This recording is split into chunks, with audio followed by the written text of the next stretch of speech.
Thank you, Mr. Chairman. Mr. Secretary, welcome. Thank you for testifying. Good morning, sir. Good morning.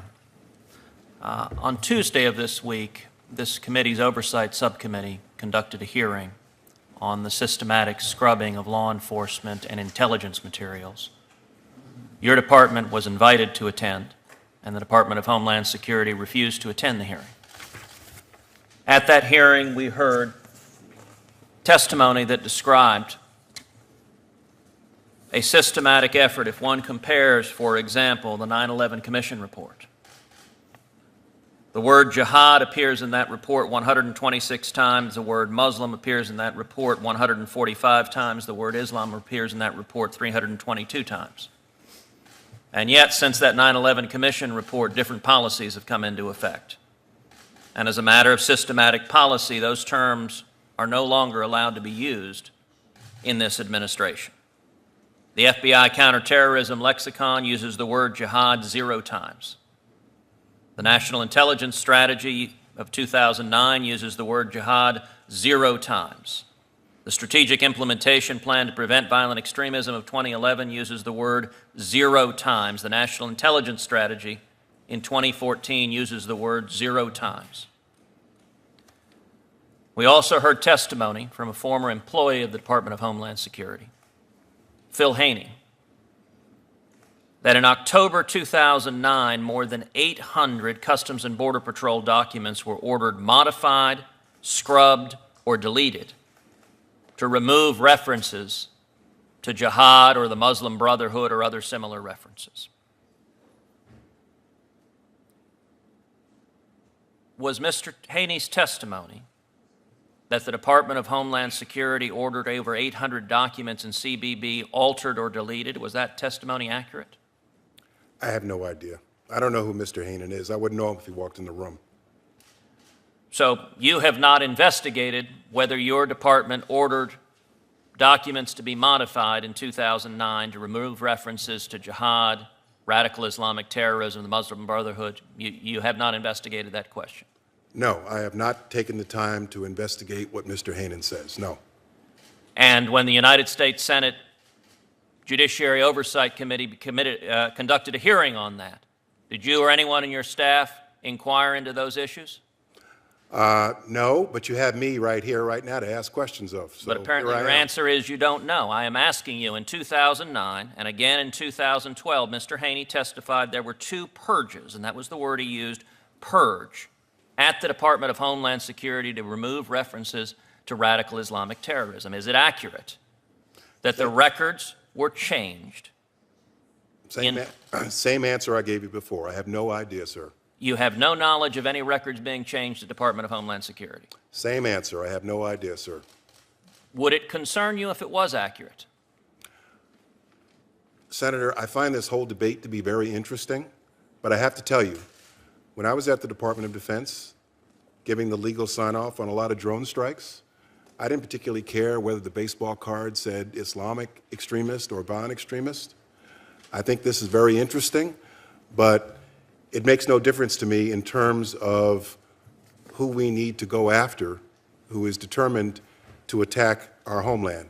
The other point I'd like to make, sir, is that, and I have to think in practical terms in Homeland Security, I think this is all very interesting, makes for good political debate, but in practical terms, if we, in our efforts here in the homeland, start giving the Islamic State the credence that they want to be referred to as part of Islam or some form of Islam, we will get nowhere in our efforts to build bridges with Muslim communities, which we need to do in this current environment right now that includes homegrown violent extremists.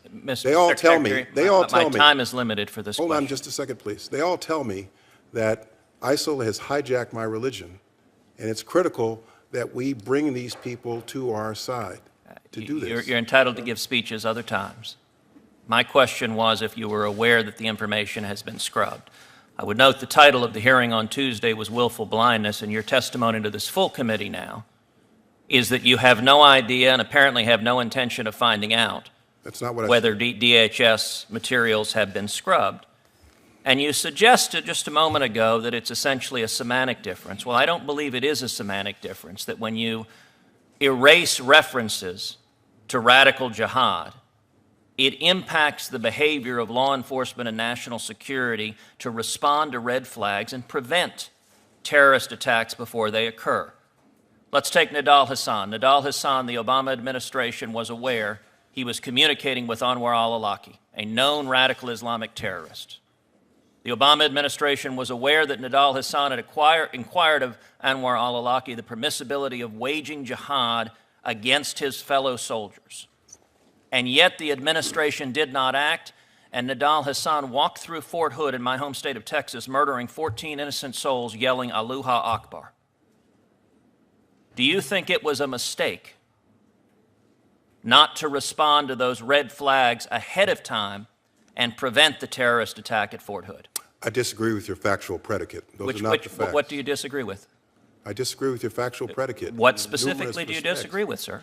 In 1 minute, I couldn't possibly answer your question. Pick anything. It was wrong in a number of respects. Pick one thing, sir. First of all, you're assuming that the federal government, in advance of the attack on Fort Hood, saw all these different red flags. That's not correct. So are you testifying to this committee? Let's take the facts I introduced one piece at a time. You are an experienced attorney. Number one, was it true or false the Obama administration knew before the attack that Nidal Hasan was communicating with Anwar al-Awlaki? Well, how are you defining the Obama administration, sir? The Federal Bureau of Investigation. The entire Federal Bureau of Investigation. I can't answer that question sitting here. Okay, the answer is yes, and it is in public record, sir. I can't answer the question. All right, let's take another example. We have similar examples of red flags. The Tsarnaev brothers. Russia informed the United States they were affiliated with radical Islamic terrorism. We interviewed the elder Tsarnaev brothers. The Department of Homeland Security missed when the elder Tsarnaev brother went to Chechnya and met with radical Islamic terrorists. The administration missed when there was a public posting of the elder Tsarnaev brother calling for jihad, and in the Boston bombing they set off pressure cookers, murdering 3 people and wounding roughly 180. Was it a mistake not to respond more effectively to those red flags and prevent that act of radical Islamic terrorism? Well, I disagree with some of what you said, but I do believe that there were some lessons learned from that episode, sir. And I believe that as a result, we are doing a better job of connecting all the right dots. But, Mr. Secretary, the concern, and my time is expiring, so this will be my final question. The concern is this pattern of failing to connect the dots keeps occurring over and over and over again. It occurred in San Bernardino when the female terrorist gave a fake address in Pakistan, and yet the administration failed to discover that. It occurred in Orlando, where the terrorist was interviewed 3 times, has pledged his allegiance to al-Qaeda and to Hezbollah, had what was an associate of the first American suicide bomber in Syria, and yet we didn't act to prevent it.